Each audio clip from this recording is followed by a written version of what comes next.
Hello everyone, I'm the Master974 here today doing a guide for Skolas' Revenge, which is a Prison of Elders arena in Destiny 1. The time I did this was when I did Broken Legion and Eux's Grudge to complete all of the Prison of Elders arenas for a week. So without further ado, let's get into the run-up to the Skolas boss fight. So as is customary, I'm going to show you what loadout I have. And before you even attempt to do this, please ensure that you have a sword, preferably a void sword like Void Edge or Dreadfang. To do this, the Memory of Raidghast may help since that gives you extra sword ammo, and for the Titan something like Armamentarium for extra sword ammo, possibly Ruined Wings so you get heavy ammo drops more often and more ammo per drop, which may be helpful, which can possibly circumvent the need for heavy ammo synths. As you see in the beginning, those are, I would say, are the fundamental requirements in order to beat this arena, and I'm going to be including that at the very beginning of all of the arenas just so you can see exactly what it is that you need in order to beat this arena. I'm not going to be covering the Skolas boss fight in this video, but the 3 subsequent videos after this will be covering all the different modifiers that are possible in the Skolas boss fight. So first round we have Exposure and Brawler, and essentially what happens is the modifiers in the run-up are the same every single time you do it. So regardless of what the modifiers are in the Skolas' Revenge arena at the time you do it, basically the run-up is exactly the same. Okay, so first round is always Hive. You'll always have Exposure and Brawler as the modifiers, and you'll probably get all the same enemies all the time and the same number of enemies. So there's ogres that spawn in to begin with. They're a pain in the ass. As you see, I have no special or heavy ammo. Now I have fusion rifle ammo. So that's the strategy, is try and take out the ogres first since they're going to be the most problematic, and use Red Death, because Red Death basically allows you to get your health back, which circumvents Exposure. And unfortunately, if you don't have Red Death, then you can still do this, but you'd have to play it far more carefully and try not to get hit that much, because you know, it's very, very, very easy to just get down in the low health, and all it takes is just to get even slightly overwhelmed and you can die. So that's why I would say Red Death, it's not necessary, it's not as important as the sword or the heavy ammo synths would be for this arena. But it's definitely something that gives you an easier time getting through it. So as you see, rocketing up the ogres with Haze and Vengeance straight out of the Vault of Glass raid, the 390 version. The one time I ever got through that, which I've mentioned plenty of times in the previous Prison of Elders videos. And yeah, winning it with Red Death and also Light of the Abyss from Crota's End. So yeah, that's the situation right there. And just pulled out a super. So it's not that difficult, to be honest. It's just the ogres that may be problematic. But if you can be on top of that, then you should be fine. And you have Red Death hopefully as well. Makes your life a little bit easier because you can get your health back. So that helps. And I realised that Brawler was on, so I went to punch the ogre to kill him off. And as you see right there, a bunch of super energies being generated, so you can get your supers relatively easily just by killing the enemies. And if you have major enemies, then they contribute to extra super energy. So now, as you see, I just pull off another super and try and take out the Hallowed Wizard there, since that's going to be the biggest threat that we have to deal with, and then just deal with everybody else in turn. So long as you can keep on top of everything that's going on, you really shouldn't have any problems doing this arena. So just keep at it and you'll survive. And once it's all done and dusted, then you should say that the wave's done, the modifiers are cleaned, you should be able to get your shields recovered, and happy days, you'd complete the first round of Skolas' Revenge. So I would say that this follows the more traditional style of Prison of Elders, and by traditional I mean you go between all of the arenas, so you go Hive, then Fallen, Cabal, Vex, then have a boss at the end. So it's like the level 28 version where you go into the different arenas and then you face a random boss at the end. The difference being that in the level 28 Prison of Elders it's all randomized, whereas in Skolas' Revenge it's always the same. So here we have second round, it's always Vex, and you always get Grounded and Airborne on, which is kind of like a double-edged sword, because the only way to get extra damage is to be in the air, but then if you're in the air then you're more susceptible to damage, so the enemies can hurt you really easily. So I said it multiple times in the other Prison of Elders videos I've done, but there's a exotic helmet for the Titan that when you aim down the sight you hover in the air for a short space of time. So that could be helpful, but you have to, you know, be selective about when you're using it, because the enemies can do extra damage to you if you're in the air for too long, and it'll be quite a lot of damage, you'll be surprised to know. So for instance, I try and like throw a grenade, and then as soon as it lands try and jump, so then you know you get extra damage off. So even something like a solar rocket is enough to substantially damage a Minotaur with a void shield, so just gives you an indication of how much damage you could be doing. But you don't want to be up in the air, and there's these you know, Axis hobgoblins that are just going to be a pain in the ass, and that's me trying to jump snipe. That's very possible, but you shouldn't really have to rely on stuff like that where you have to just jump in the air and hope to get a good sniper shot off to get like a one-shot kill or something. But even just staying on the ground, you hopefully should be doing enough damage to defeat the enemies. So this is coming from a level 400 Titan perspective. So critical objective, always the same, get the mines. You can try and jump up in the air if you really wanted to help you out. I noticed that the Vision of Confluence does do a fair bit of damage against the mines, so I don't know if that's a coding bug or something where it gives extra damage against mines, since mines are, I guess, half like the oracles from Vault of Glass, but in the sense that they're basically things you shoot at and you need to shoot at them, otherwise you're gonna die. So maybe not necessarily in the easy mode version of Vault of Glass, but anyway, that's an irrelevant tangent. And as we trying to just proceed in defeating a Minotaur, I think that was a successful jump snipe then. But get the enemies away from you and take out the final mine, which is white up over here. You can jump and snipe as I'm trying to do there to do some damage and take it out. It's not that bad.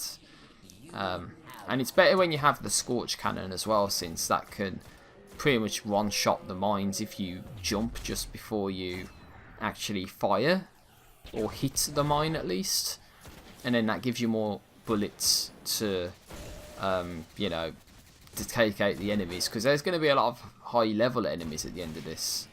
So if you think these like Axis hobgoblins and that are a pain in the ass, then there's going to be more. I got a nice legendary chest engram there as well, so you can still get like legendaries and possibly even exotic engrams for doing this, or exotic pieces of gear. But I think this is what I try to emphasize here, is that, oh yeah, there's enemies, but screw them, the critical objective is more important. So land the shot off when you're in the air, it's a one-hit kill, and you can one-hit kill mages if you're up in the air. But you do need to play it strategically, because you could end up jumping, and for instance those Minotaurs there could easily mess your shit up. I just touched the ground before I hit the mine, so it's not necessarily a one-hit kill against a mine with the Scorch Cannon. You just need to be up in the air when the, you know, shots connect, if that makes sense. Sorry, I'm just using Windows 10 right now on my gaming PC to do the recording. Now, this is very iffy for me because my gaming PC is having some trouble, and you know, honestly, I'm not even kidding when I say I've had this PC for like 10 months now, and it's probably only worked fine consistently for about 1 month, and that's it, out of like the 10 months I've had it. And it was only until like November or December of 2018 that I actually did something about the problems I was having. But now it seems as if there's more problems that are there. So in this case, the first case, it was memory. So I would get critical structure corruption blue screens, and that was related to the memory being somewhat corrupted. And now it seems I get critical process died blue screens. And one time I looked into like event viewer, it hinted at the fact it was hard drive corruption that was causing it. So I might need to get the hard drive in my gaming PC replaced. So I know it sucks ass, but no, not the Cabal. I don't like the Cabal. But we have Catapult and Airborne on for this. So Airborne pretty much means you can change your loadout to all arc like I do here. So mostly running with Necrochasm and changing my rocket launcher just so I'm an all arc assault. I think maybe I might experiment in the second capture of the run-up, which I'm not going to do, by the way. I think the run-up's only one video and I'm going to show you only the first run that I did, and the other 3 videos are just going to be focusing on the Skolas boss fight as is. But I'm pretty sure in one of the other attempts I was like using the Striker or something, just because the Striker subclass from a Destiny perspective is one that I haven't fully upgraded yet on my Xbox One character, and that is a character that I would, for all intensive purposes, say is my absolute main character across all of like Destiny and Destiny 2 and shit. My Titan on Xbox One. And funnily enough, recently, because it's the weekend, like end of March 2019, I actually ended up getting 3 legacy special engrams from this Xur guy who appears. And the funny thing is that from a year 1 perspective in terms of exotic weapons, there's only really, you know, before this week, 4 that I needed to get. Now 2 of which are the Vex Mythoclast, which you can only get from doing Vault Glass on hard, and Necrochasm, which requires a drop from Crota in the Crota's End raid on hard. And before Bungie patched Crota's End, I was able to solo Crota's End several times and never got the drop that I needed to get Necrochasm, even though I'm pretty sure I should have gotten the drop at least once. I just never got it. And then of course they patched the raid to make it so you can't really do it solo anymore, and so yeah, it meant I never got year 1 Necrochasm. But the other 2 exotic specials I needed, and one of which was the Pocket Infinity, which is just exclusively a year 1 exotic. So it has no year 2 counterpart basically. So some exotics do have a year 1 counterpart, but Pocket Infinity doesn't. So for some reason Bungie made it in year 1 and never, you know, made a year 2 variation, or you know, year 2, year 3 variation of it. And the other one I needed was the year 1 version of the Universal Remote, which I think I got the year 2 version first, but then it doesn't give you the year 1 version. So unfortunately, those were 2 special exotics that I needed to complete my year 1 exotic collection in terms of weapons. And as I said, I got 3 special exotic engrams from Xur. And the first one, it went straight to the Postmaster because my primaries were full, so it meant it was either No Land Beyond or Universal Remote. And the second one, Pocket Infinity. And FYI, the first one, it was actually Universal Remote. So basically the first 2 engrams, I got the 2 exotics I needed to complete my year 1 exotic collection. So I'm pretty happy about that, and I've been playtesting a little with the Pocket Infinity, and it's not what I thought it was. I do remember it being somewhat different in, you know, early year 1 Destiny possibly, but it doesn't seem like it's that bad. Though there's really no way to tell how good or bad it is since it's only a year 1 version, so the only way you really know how good it is to possibly do like year 1 raids and strikes and possibly even Crucible.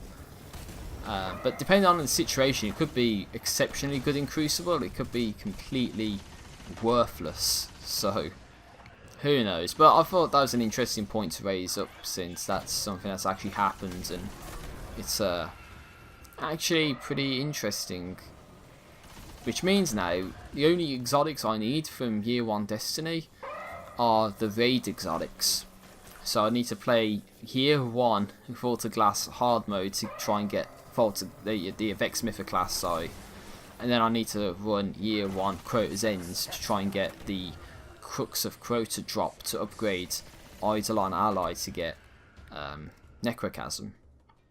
Which sucks, because I got the year 2 Necrochasm, and you can see I got a bloody Husk of the Pits as well, which is probably one of the drops I got from Urix's Grudge or something. Because I got quite a lot of Husk of the Pits doing Prison of Elders solos, let me tell you. I got a fair bit of shit for doing that.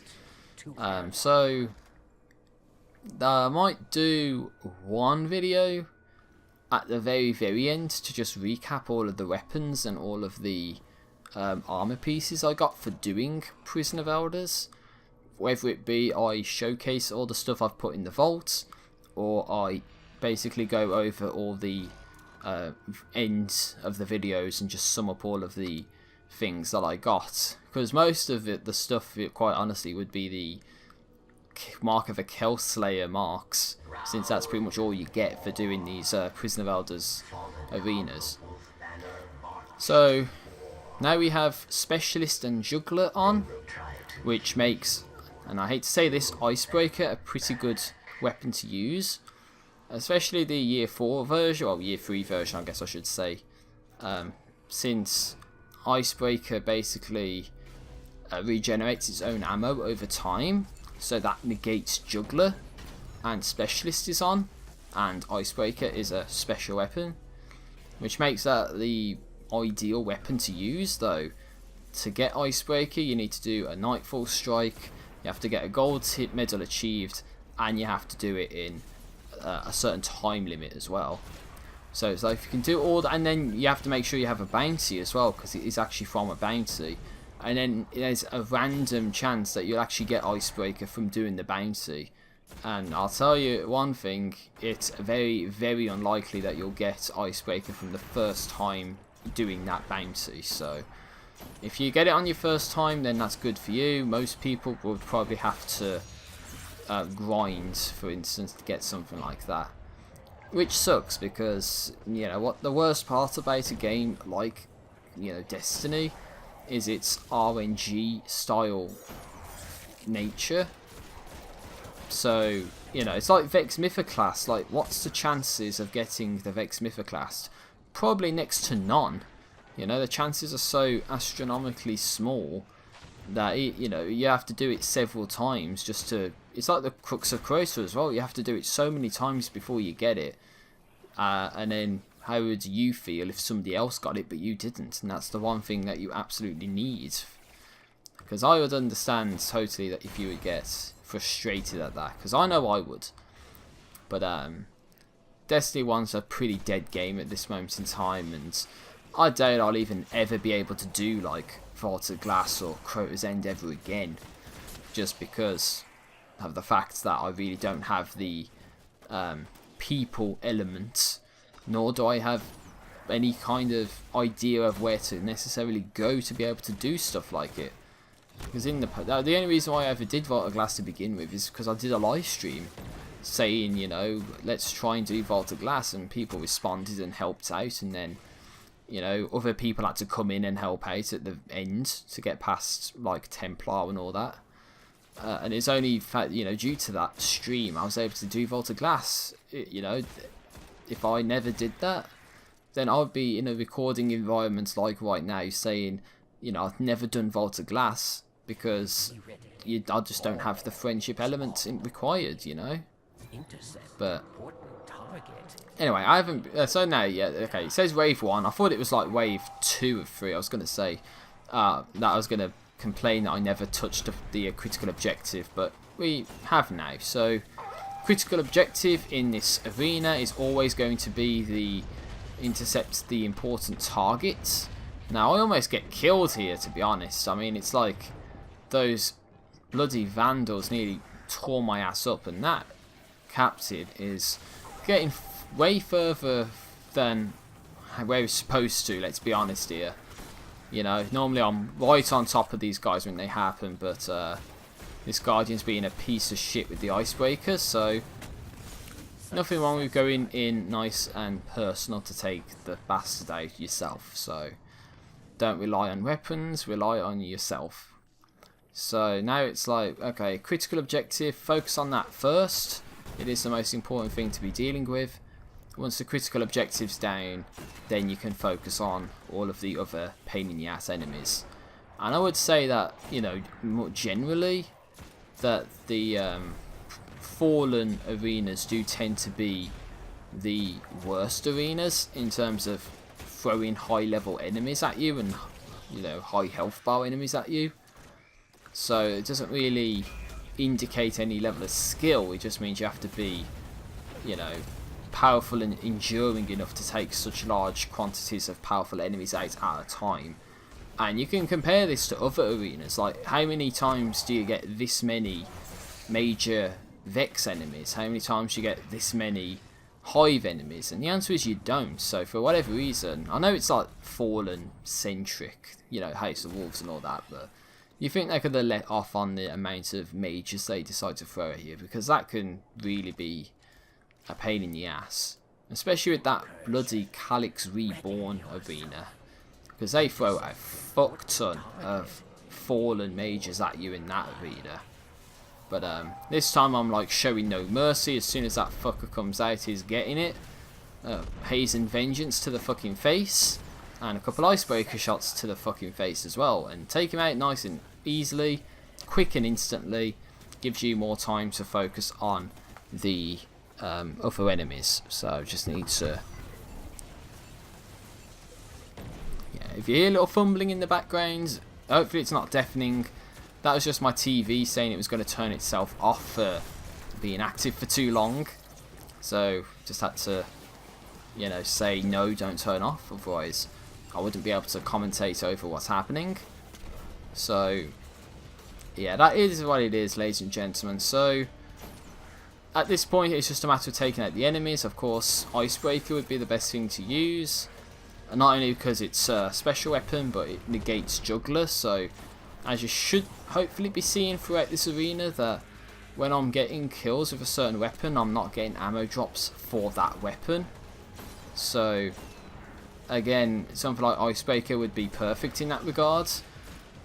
So it just means that you don't actually have to rely on ammo pickups or even ammo synths in that regard. So you pull out another strategic super to try and kill some of these mages. Strategic Haze and Vengeance as well, my apologies. Trying to no scope with the Icebreaker and close scope. Doesn't really work out too well, but I got a kill of some description, so that's okay. And we should be in the home stretch now. Just got a Reaver Vandal to take out, a Shank, and, well, the happy days, we've done it. So not, that's a pretty bad, just because of the types and ferocity of the enemies they throw at you. But with something like Icebreaker, it's easy to get through that. So yeah, it didn't really take too long, only nearly 8 minutes. But next, so that's all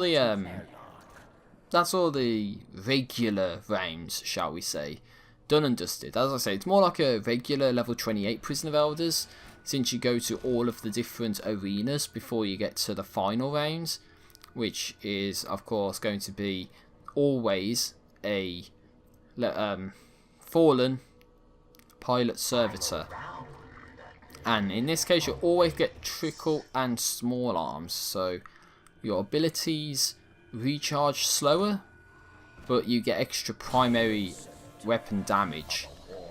So thinking about it, if there's captains, it might help to have an arc primary, just because you can deal that necessary elemental damage to take out captain shields. So for instance, Xalo Supercell or Necrochasm could be useful, but you shouldn't necessarily have to come to that. Obviously I'm using Haze and Vengeance, which is a pretty good scout rifle, and at this point it's just me pretty much going full auto with it, because a perk for the Vision of Confluence is that it does actually fire in fully automatic modes, as opposed to, I guess, semi-automatic like it normally is. But as you can see here, we're doing some substantial damage even with just using the scout rifle, and that's it. So that's to be expected, since, you know, small arms design would expect our primary weapons to be doing way more damage. Though that would emphasise the point of, hopefully, the Xalo Supercell would be a bit more helpful, since you can deal the necessary elemental damage against the enemies, but it doesn't really matter. A situation like that would have been, you know, very helpful for something.